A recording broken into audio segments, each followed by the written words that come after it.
morning, good evening to others, wherever you are around the world. Welcome to the session titled Implementing Global Norms by Advancing Multi-Stakeholder Collaboration.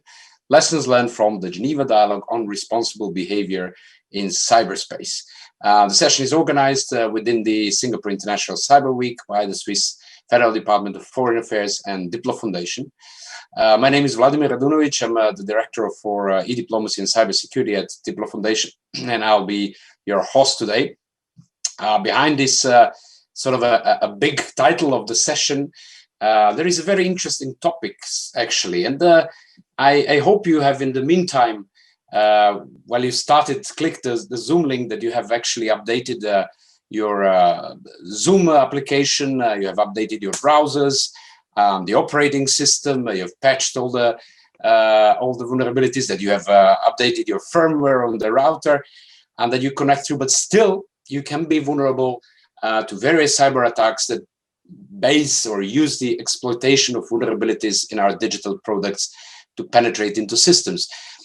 And now, an interesting aspect is that this concern is actually recognized on all different levels, from the vendors and those that are producing the digital products and services. There are a number of corporate practices when it comes to what we title security by design. And there's a lot of discussion within the Geneva Dialogue among our corporate partners on how to improve security by design. But it's also increasingly recognized on the national levels, such as through the national policies and regulatory approaches and instruments. Singapore is definitely one of the good examples, interesting examples in that regards. We have seen some moves in the European Union and in the US and elsewhere around the world. And it's also recognized on the highest level. It's to the level of the United Nations, which is probably one of the highest levels, where it is also recognized that vulnerabilities of cyberspace are a big deal and should be addressed somehow. The goal of this session today is somehow to connect these dots, to try to connect this bottom where we have the practices of the corporate sector to the top where we have the high-level principles and cyber norms. Brief outline of the panel for you is that we'll start with a quick review or a view into this high-level norms and principles and policies, and also the regulatory environment that stimulates the more secure products. And then we'll turn to the corporate practices, to very hand-on practices of the companies that are working on digital products and services, to listen to some of the partners from the Geneva Dialogue. And then at the end, we'll discuss together with you how to connect these dots from the practical aspects to high-level principles.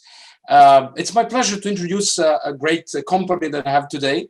I'll introduce firstly the two distinguished ladies, and I'm quite happy because it's not that usual that we have many ladies on discussions about cybersecurity. This is improving.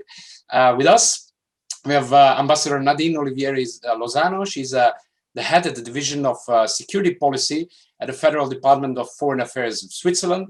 Ambassador Olivieri is also the representative of Switzerland in various international fora discussing cyber norms, and we'll hear from her more on that high-level aspect.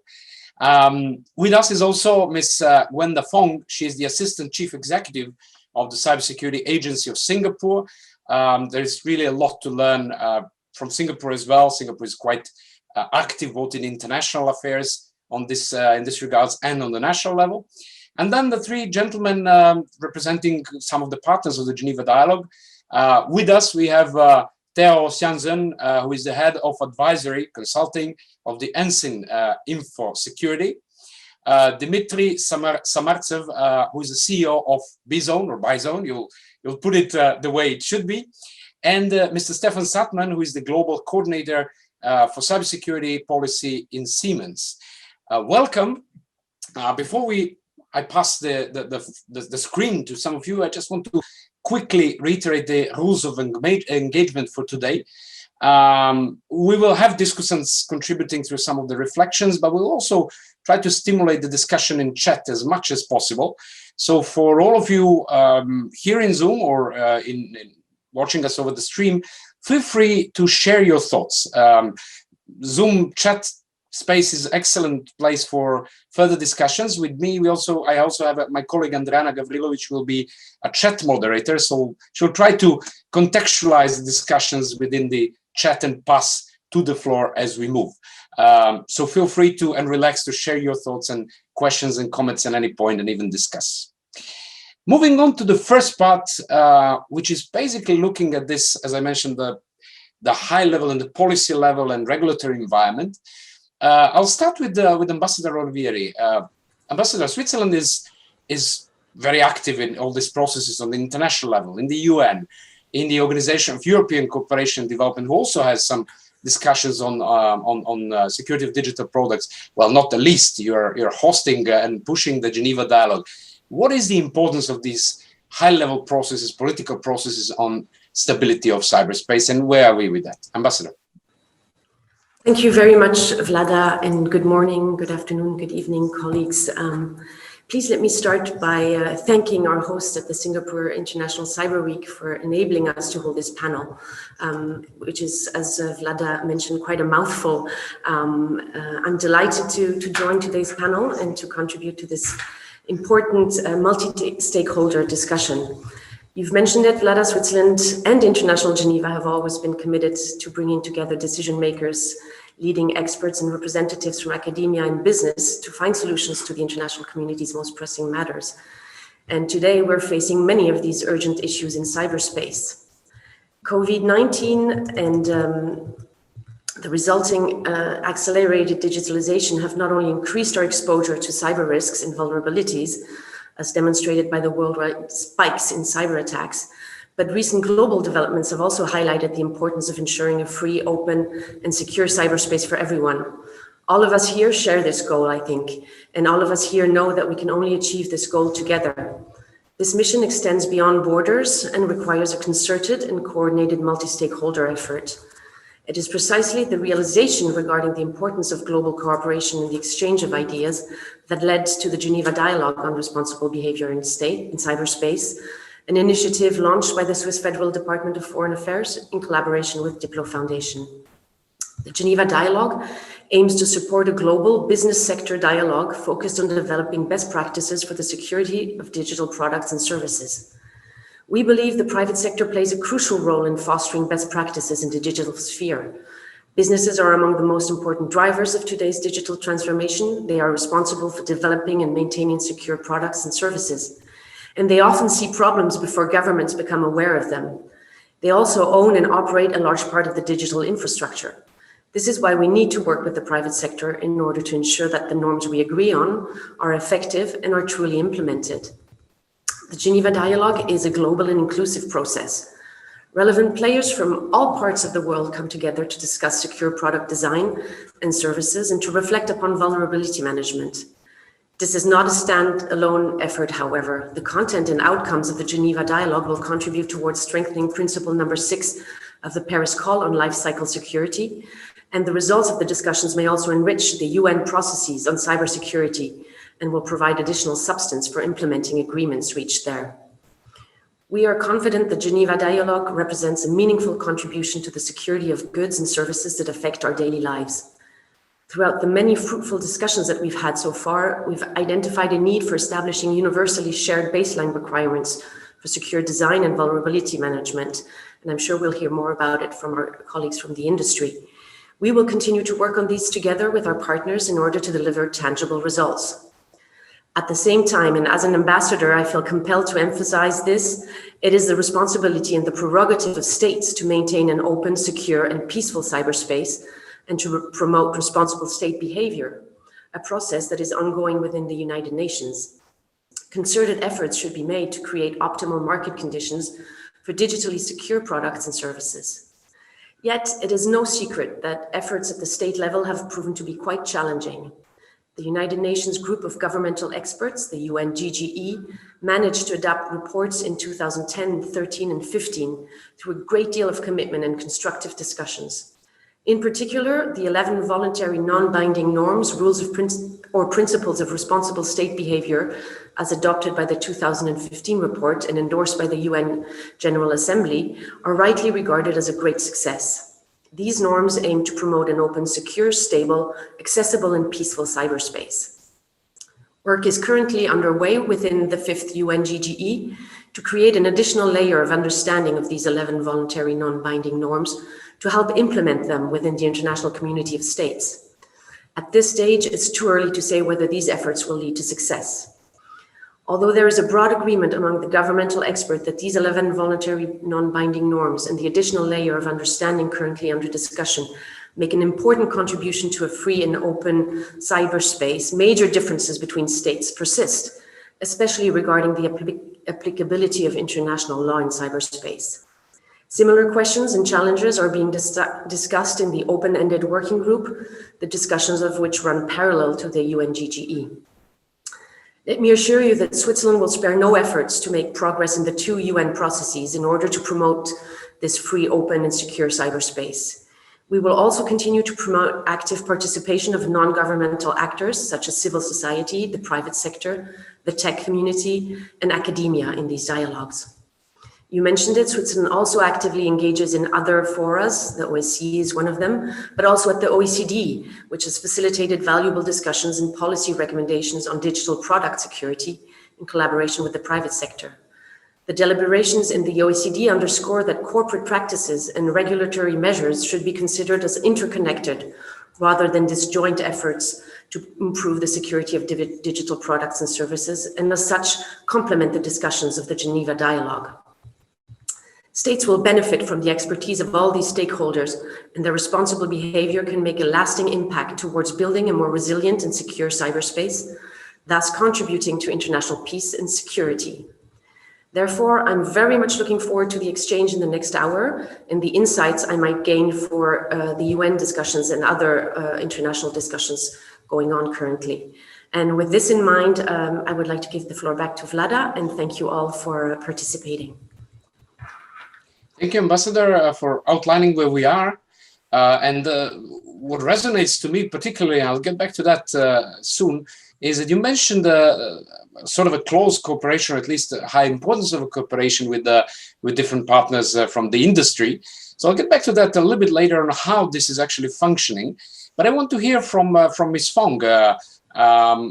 Singapore is also a very active player in international processes. You have also sort of co-chaired the open-ended working group within the UN, particularly in these discussions in a multi-stakeholder manner, but you also have a number of national initiatives, and we've heard Mr. Koch yesterday speaking about a number of steps that Singapore is undertaking when it comes to security of digital products.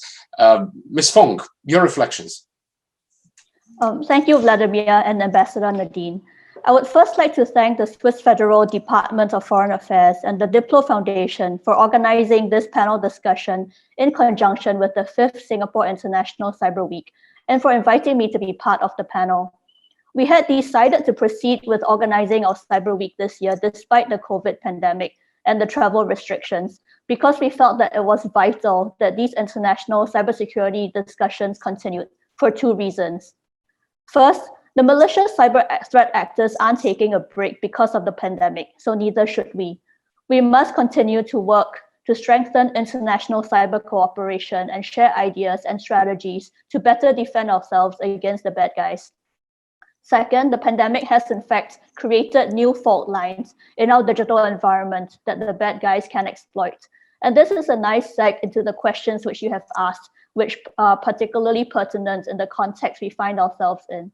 First, let me touch a little bit about the business, the responsibility of businesses for cybersecurity before I talk about the roles of states. The COVID-19 crisis has forced organizations to facilitate remote working almost overnight. As countries implemented safe distancing measures and travel restrictions, the digital tools that we use to work and transact have become more important to ensure that our companies, governments, and countries continue running.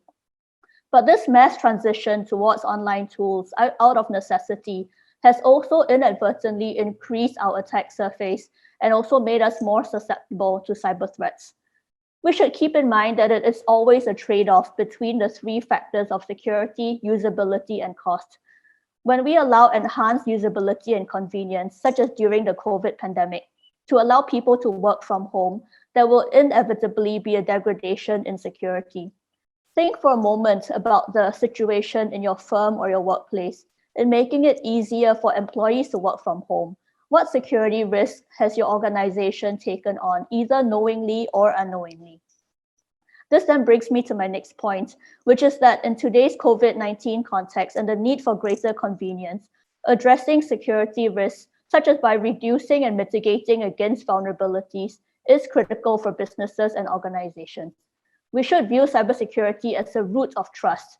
Without the trust and assurance that businesses can protect its assets and its customers' data, we cannot fully leverage the digital opportunities available. We must therefore take collective and concerted action to encourage the development of secure digital products and services. Companies must recognize that they have a cyber duty of care to their consumers, and to fulfill this duty of care, companies can start by implementing the principle of security by design. Vladimir earlier talked a little bit about Singapore's initiatives in this regard.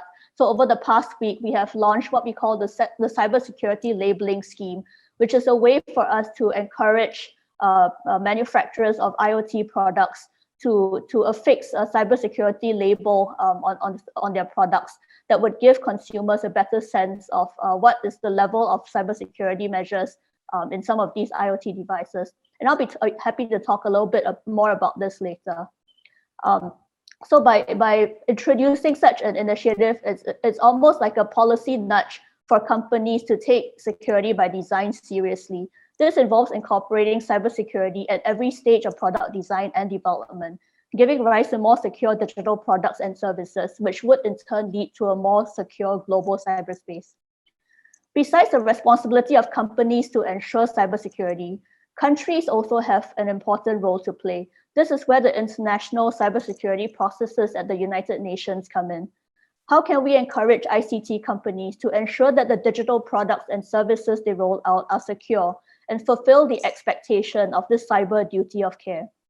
This can and should start at the United Nations, where all countries, big or small, have an equal voice and say to shape the policies needed.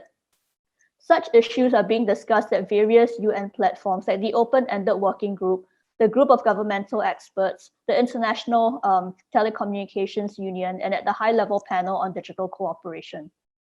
A good example is the 2015 UNGGE report that was adopted by consensus at the UN General Assembly. One of the 11 norms in that report stated that states should encourage responsible reporting of ICT vulnerabilities and share associated information on available remedies to such vulnerabilities to limit and possibly eliminate potential threats to ICTs and ICT-dependent infrastructure. The norm is meant to facilitate the timely discovery and responsible disclosure of ICT vulnerabilities so as to increase trust, confidence, and promote stability in cyberspace.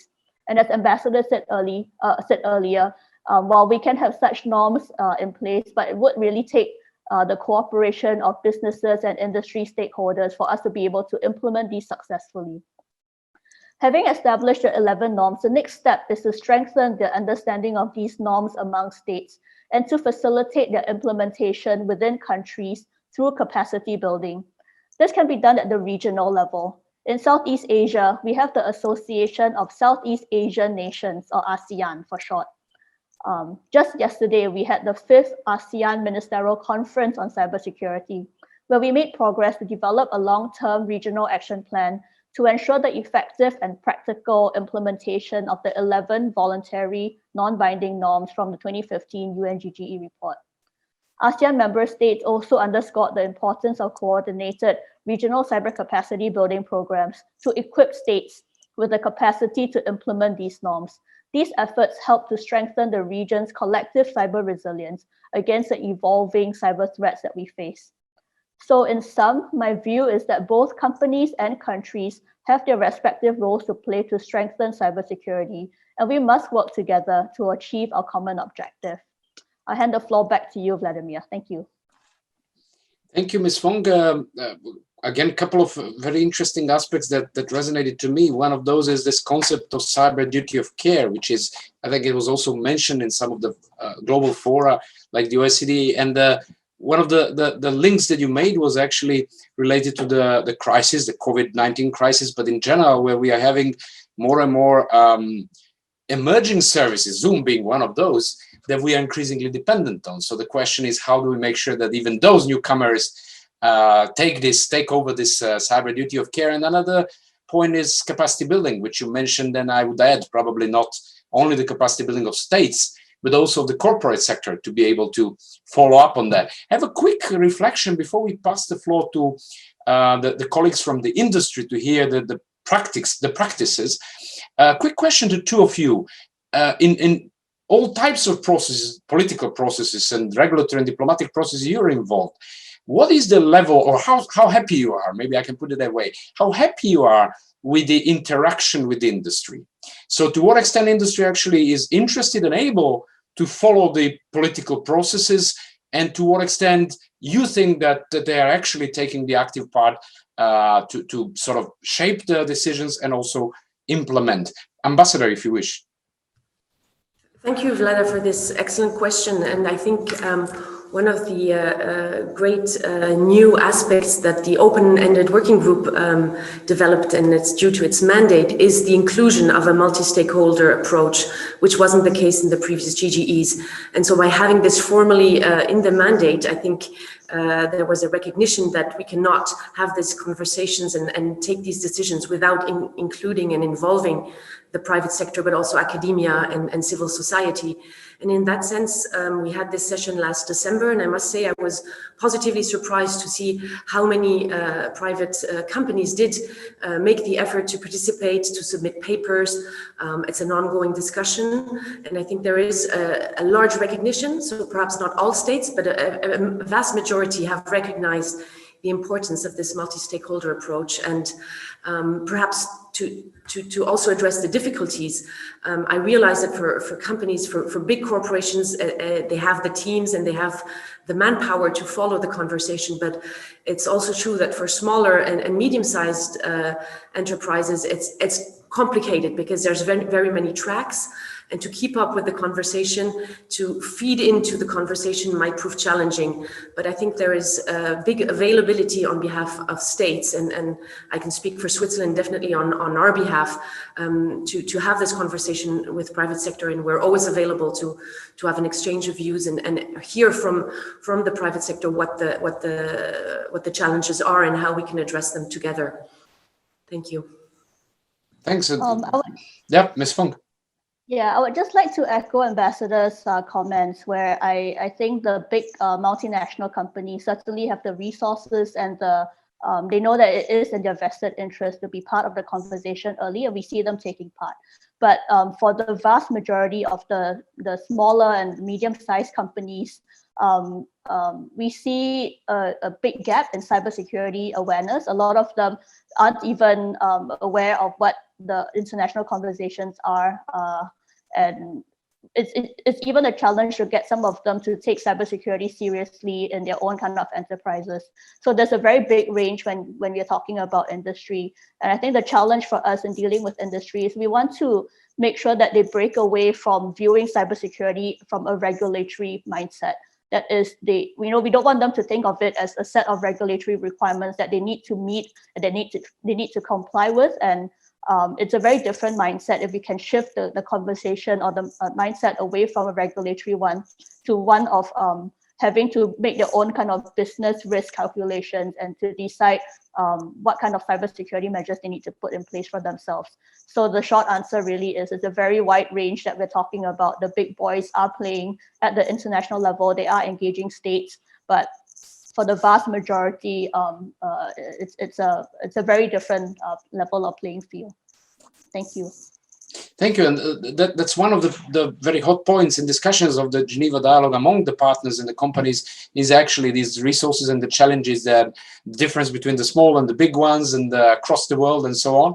And this is a good intro to pass the ball into the court of the folks from the companies, actually. So I'll start maybe with Dimitri, with you.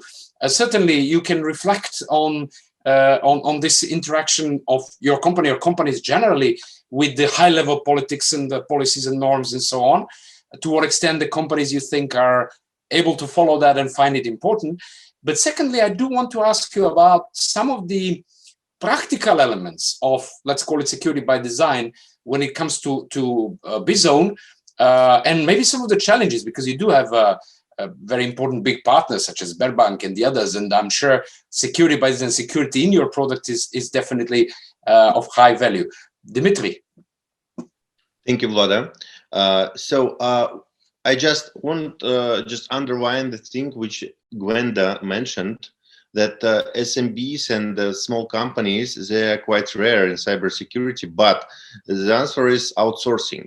So now the market is going up, and actually in Russia, we have just very new modern regulation which issued by government. We have the National Coordination Center for Critical Infrastructure, for critical IT infrastructure, and we have spatial licenses. If you are an outsourcer, you have to just receive this license. Not all companies can work and can outsource cybersecurity in the critical infrastructure entities. Let's say that for all of us, critical infrastructure is not only their manufacturers or, I don't know, electrical plants, it's even IT companies. Vlada, as you mentioned, so Zoom is a critical infrastructure for the planet, like WebEx and etc. now. So, and I sincerely believe that the government have to play a role and regulate this market. So, and actually, the most pressing issues is geopolitical turbulence, and that on the United Nations basis or another, governments, they still, unfortunately, haven't agreed on the common rules. Actually, and Russia now is promoting the initiative, as I know, and we're supporting it. And I know that a lot of market leaders of cybersecurity trying to help governments to issue something. Because actually, I had a very fruitful meeting with the CISO of Citigroup, and he told me that if he will try to just to commit all the regulations in all 54 or 55 countries where Citigroup is presented, he will just in one time he will have to stop the business. So that's a key challenge for us now.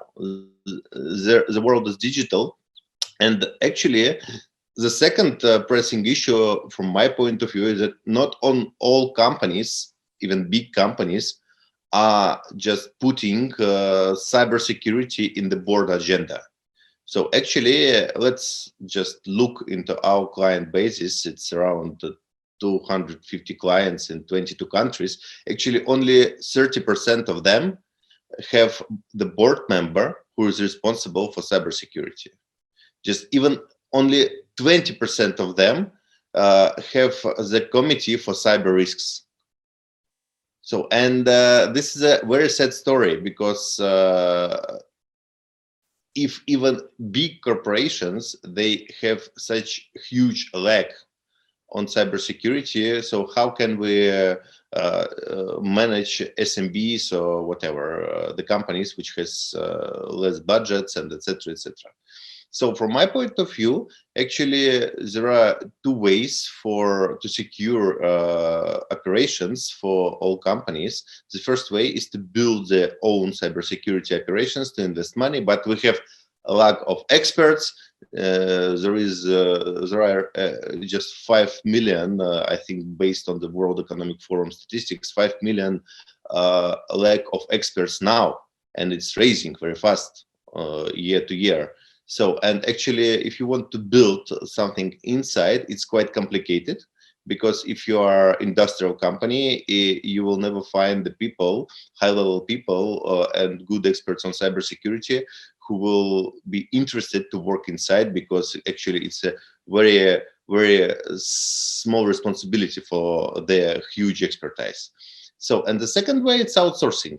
So, and I sincerely believe that in the next several years, the world just will agree on some kind of common rules to manage this market. So, And thank you for the optimism. I think that's a good way to sort of pass the message.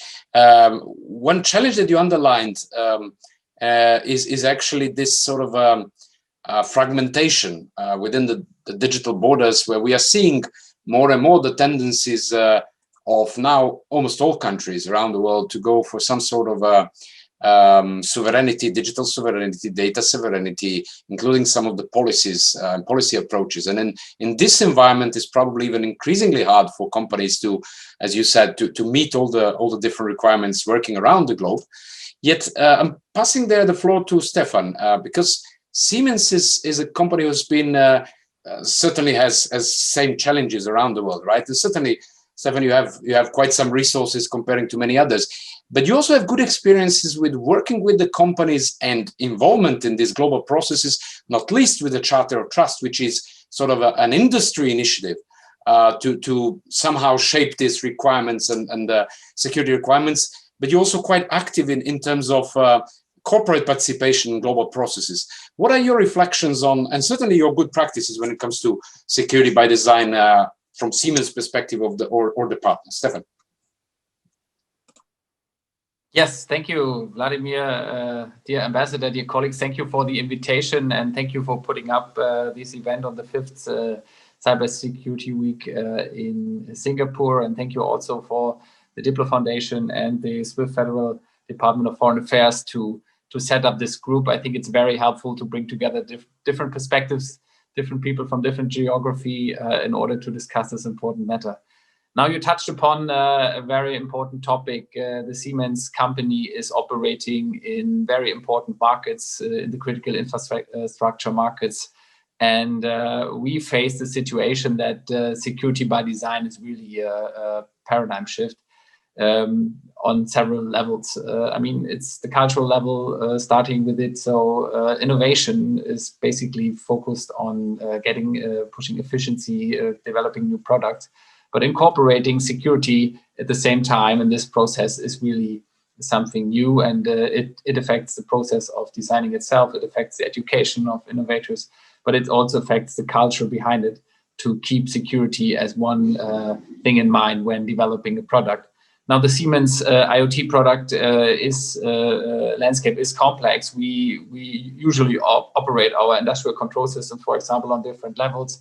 So we have to keep in mind the production, the operation, the process, the real time, and the field asset landscape. And bringing all together these levels is a challenge. And we are working on it to secure that we really have here still the best innovation pace that we need for our product, that we need to be competitive in the global market. Now, I will also touch upon a point that Dimitri was mentioning. I think, and Gewanga also, the awareness and the mindset is also very important. So you have to really walk the talk, and that's what we try to combine our technical knowledge with being a thought leader in the Charter of Trust. And I think the representation in the top executive level is important. So it's also much appreciated from our side to bring this to the UN, to bring this to the Asian, the OECD organizations, this matter to really reflect on that level as well. Thank you. Thank you, Stefan.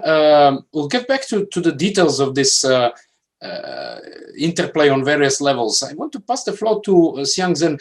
I'm sure, Xiangzhen, you have a lot of comments on all of that. So I'll leave it to that. But I also want to get back to some of the discussions within Geneva Dialogue, where we were discussing, and you had some great examples also from Singapore and Southeast Asia, when it comes to smaller companies, and sort of I don't know whether we can call it a knowledge transfer when it comes to encouraging and helping the startups and various other small players to also take on some of the baseline requirements, whatever exists over there. Xiangzhen, I'll pass the screen to you. Thanks, Vlado. So I think what I've observed in engaging my clients is really that with outsourcing risk management or supply chain risk management, we are observing that there are more mature companies that are expressly defining the requirements that they expect of their vendors. And in that respect, really pushing down cybersecurity requirements into these critical suppliers to be able to meet up to the mark. And in that sense, you move down the requirements from the well-resourced organizations, the MNCs, into the SMBs, or small medium enterprises, to be able to take note of those and carry them out. Now, when these kind of translations actually happen, there is always the notion of what is a minimum baseline that is required to be able to be competent to deliver the services.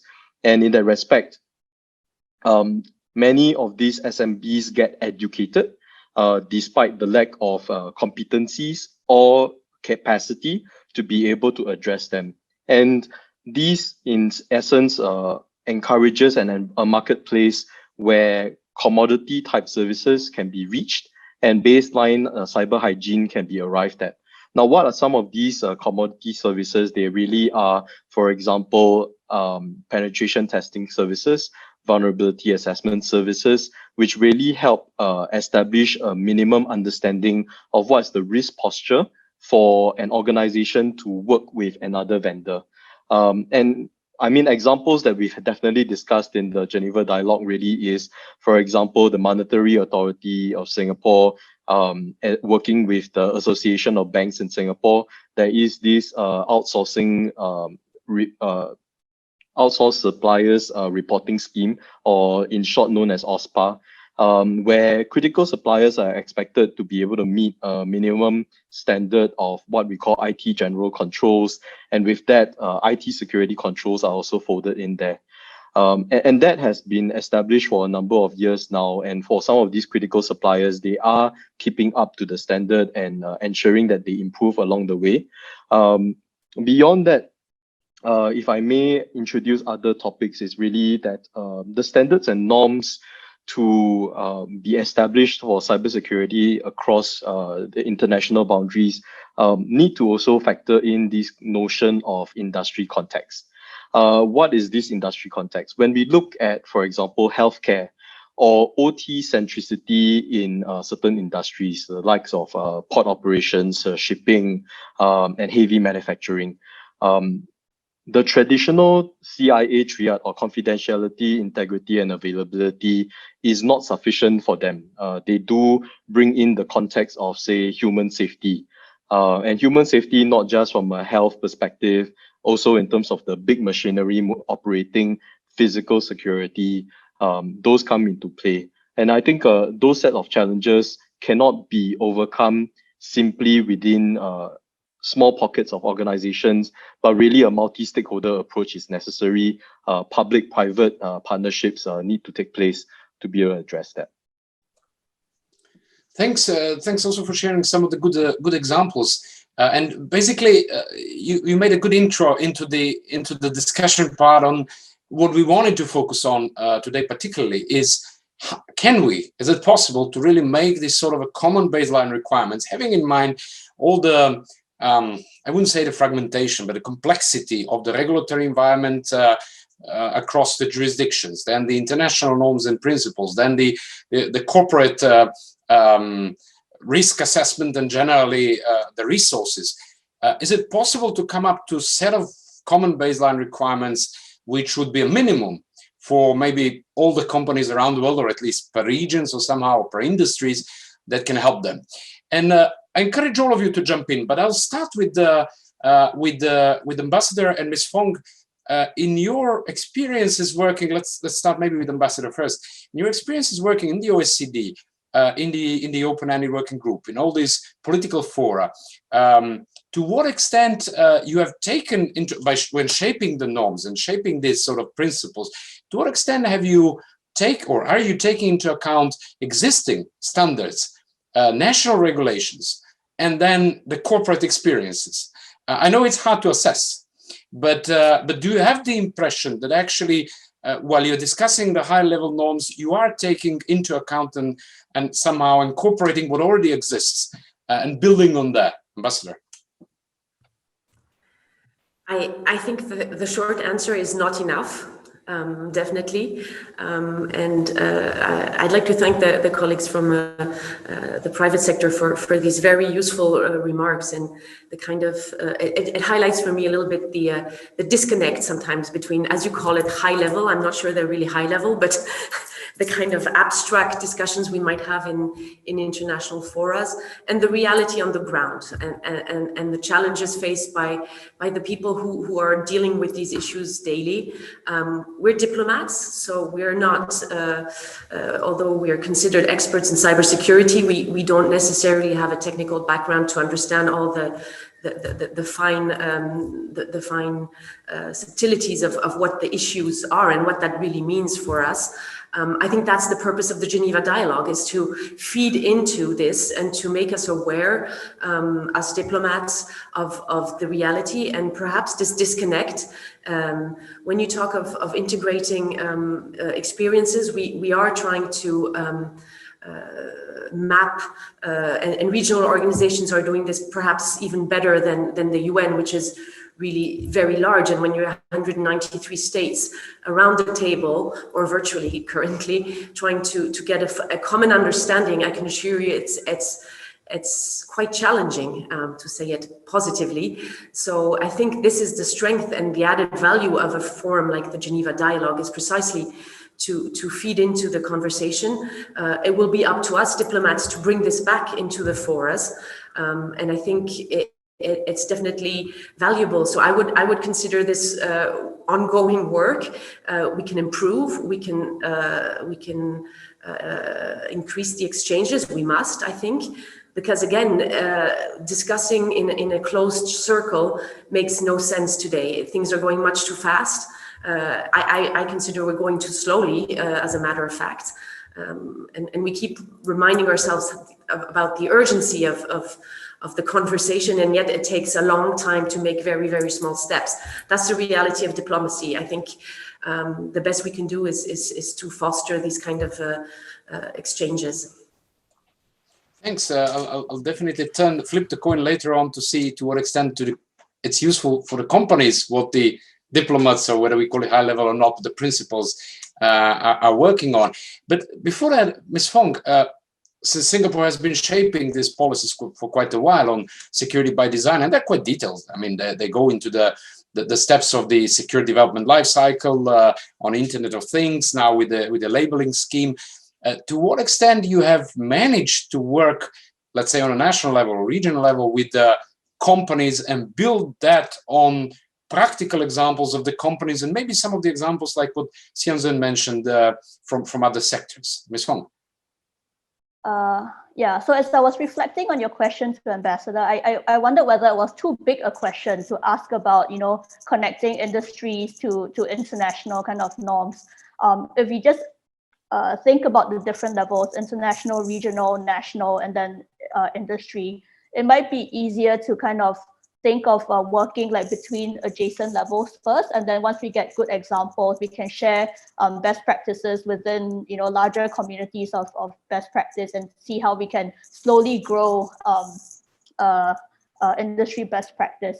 So I can talk a little bit about what Singapore has done with our industry partners, and hopefully that would be an example of something that might have worked for us. And if we can kind of work with other like-minded countries to do the same, then slowly we kind of grow that industry practice that would slowly work towards international kind of norm. So back to your question on what Singapore has done. As I mentioned earlier, Singapore has just this past week announced a cybersecurity labeling scheme that is a voluntary scheme where IoT manufacturers can choose to have their cybersecurity, have their products designated one of 4 different levels or different tiers, and that would basically help consumers realize what kind of cyber measures they are getting for different types of for a home router or for a smart home hub, for instance. These are important devices that all our internet data or traffic kind of routes through these things in our homes. So we're hoping that with we're making it a voluntary regime as a start, because we think it might be a step too far to kind of mandate everything in the first instance. We're mindful of regulatory costs to businesses and things like that.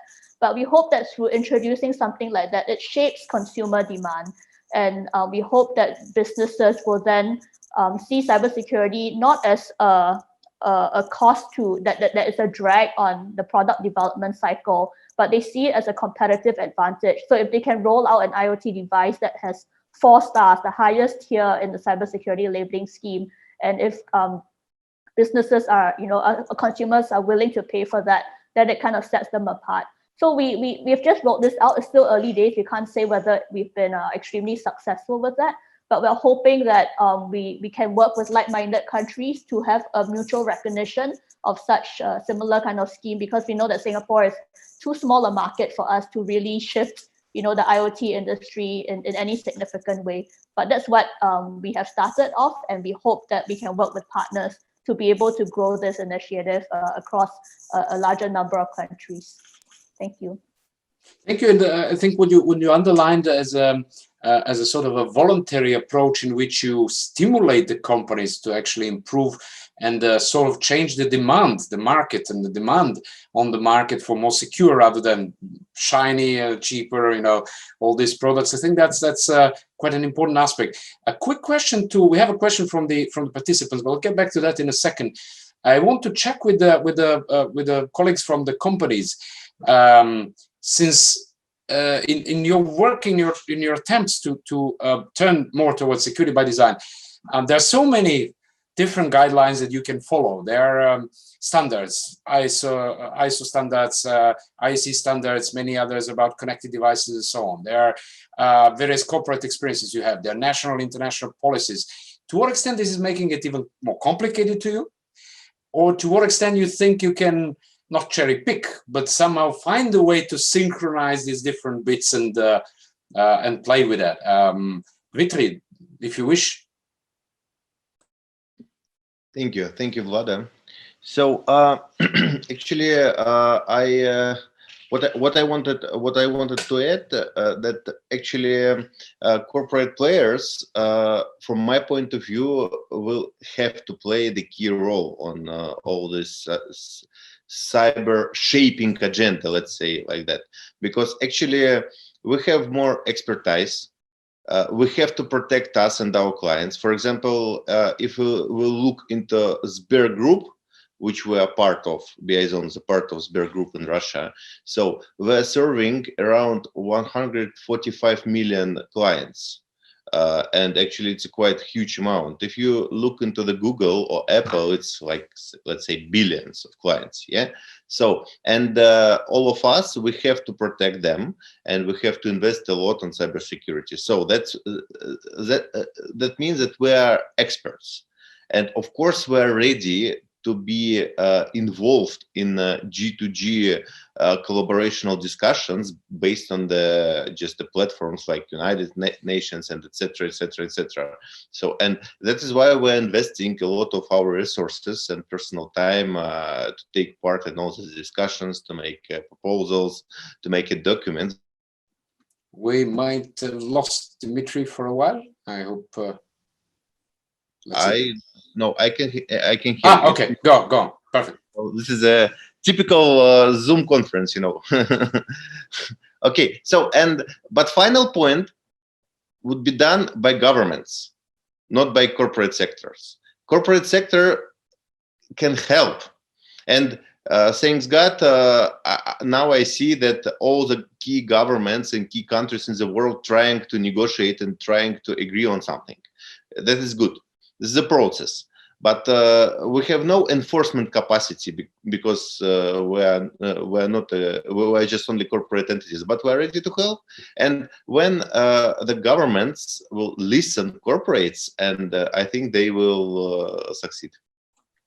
Thanks, and I think this builds on what Ambassador Ms. Fong said, that it is extremely important to actually start building these blocks from the practical experiences and taking into account the speaking, Vlada, but for example, Singapore is quite unique country because actually even their digital vice prime minister, he came to Moscow And when he was in Moscow with official visit, he asked us to show our corporate security operations just to actually, and he has been in my office, and it was very good discussions. Singapore is a good example of the government which is trying to glue up everybody together. So, and we are very grateful that we have such kind of partners in the world. To listen to the corporate concerns, yeah.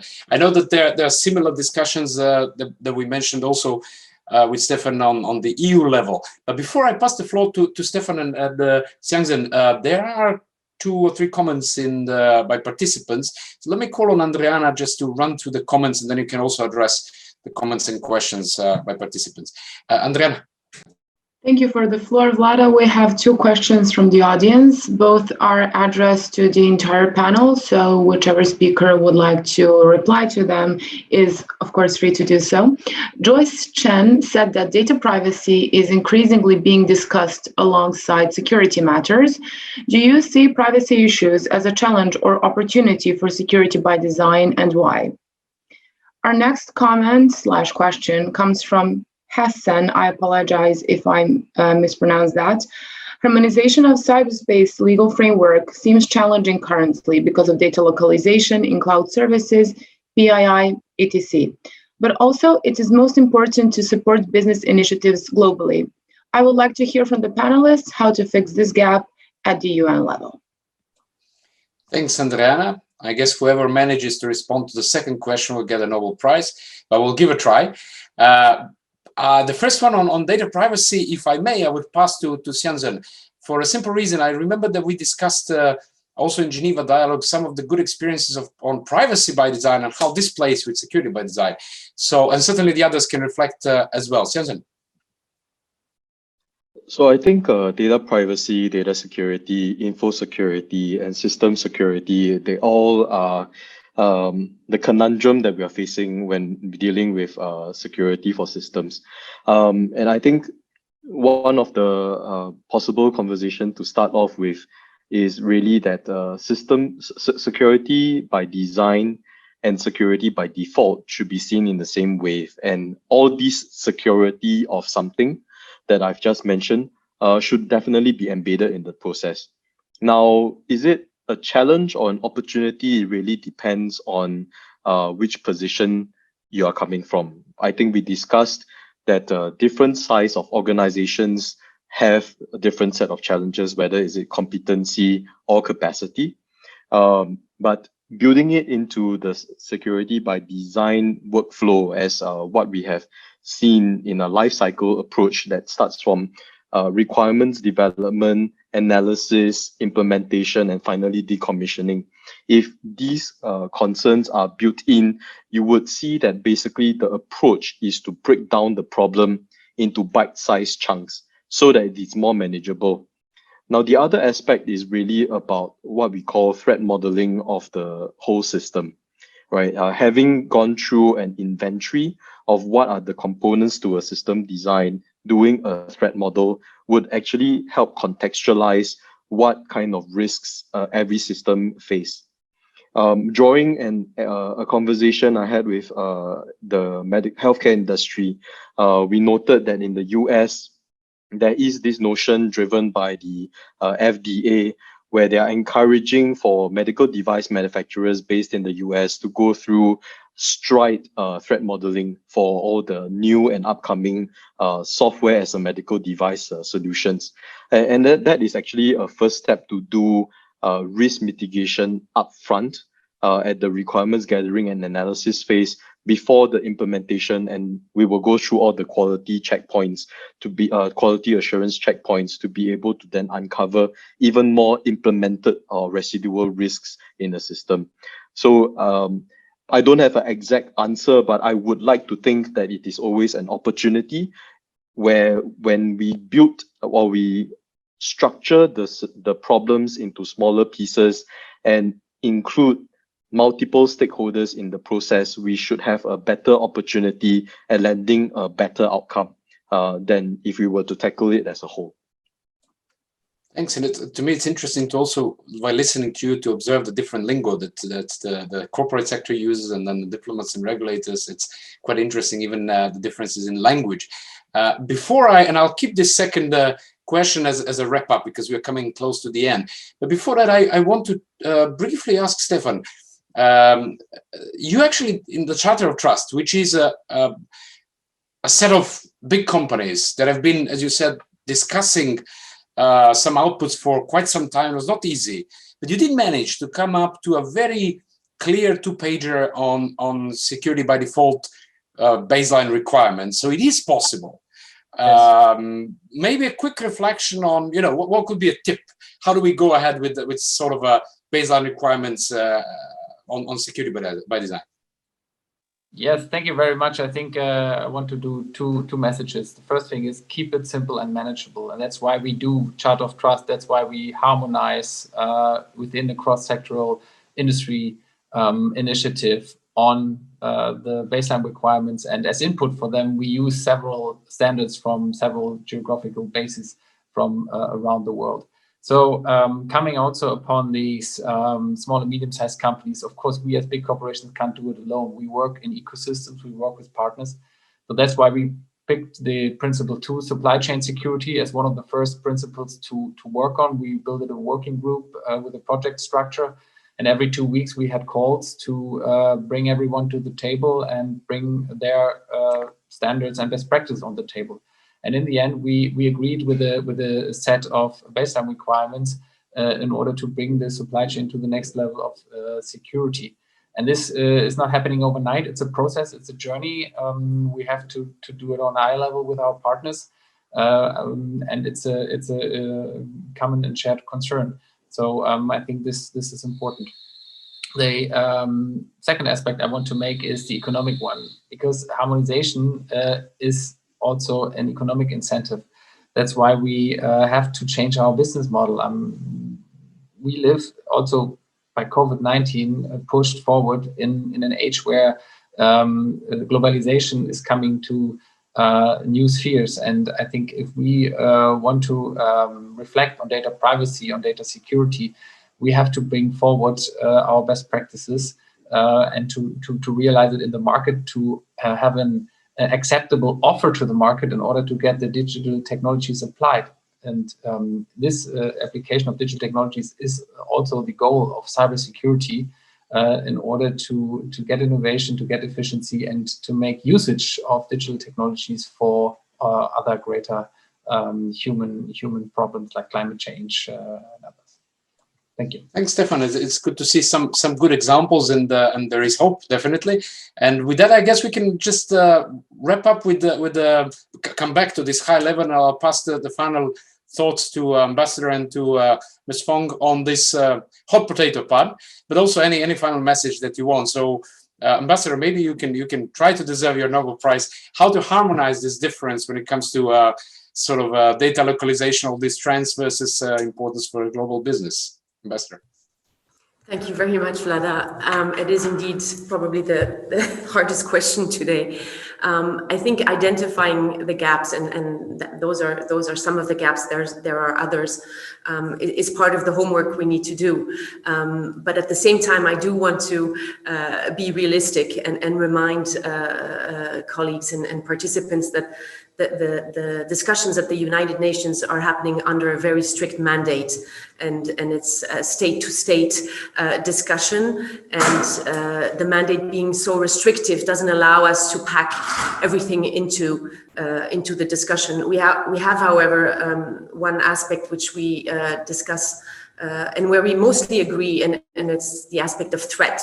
And these gaps are some of the threats to the system and to the services. So I think it's about identifying the gaps, making people aware of the gaps, and then finding a way to bring the gaps into the conversation. But that when the call was for solving it at the UN, I find that very optimistic. I find it refreshing and motivating, but I'm also aware of a few hurdles to get there. Thank you. Thank you, Ambassador. It's definitely not the fast process but that's the best we can. And I think some things are moving. We can be slightly optimistic. And let me pass the final word maybe to Ms. Fong. You can reflect on this one, but you can also sort of wrap up if you wish. Yeah, so maybe just a quick thought. I think it is challenging that different states have different perspective on a lot of things, and it might be a little too ambitious to call for harmonization of cyber legal framework.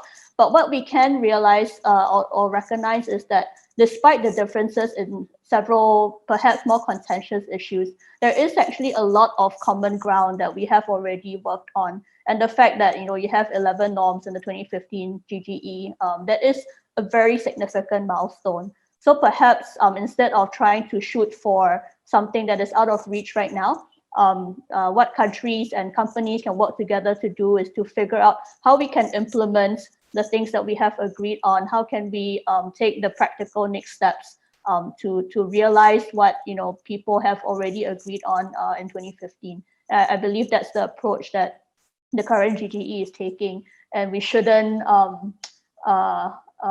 disregard that, because that would be a very significant move in my view. And I think with all international issues, we do need to kind of take small steps and try to move where we can, where we have gotten agreement on common issues. Yeah, thank you. Thank you, Ms. Fong, and thank you for the kind invitation to Singapore, even if only virtually. I hope next time we'll be able to meet in vivo. As maybe a tweet summary that I took as a takeaway is that in shaping the global norms and the regulatory principles, which can certainly help, if nothing, then incentivize better security of digital products, we should try to build that on the practical experiences and concerns of the companies or the corporate sector. But at the same time, the corporate sector is the one or the companies who can help with implementing these norms and principles. So again, there should be a big interplay. And certainly this dialogue is possible only if we strengthen the capacities of both the governments and the private sector to be able to understand each other, to deal more with that.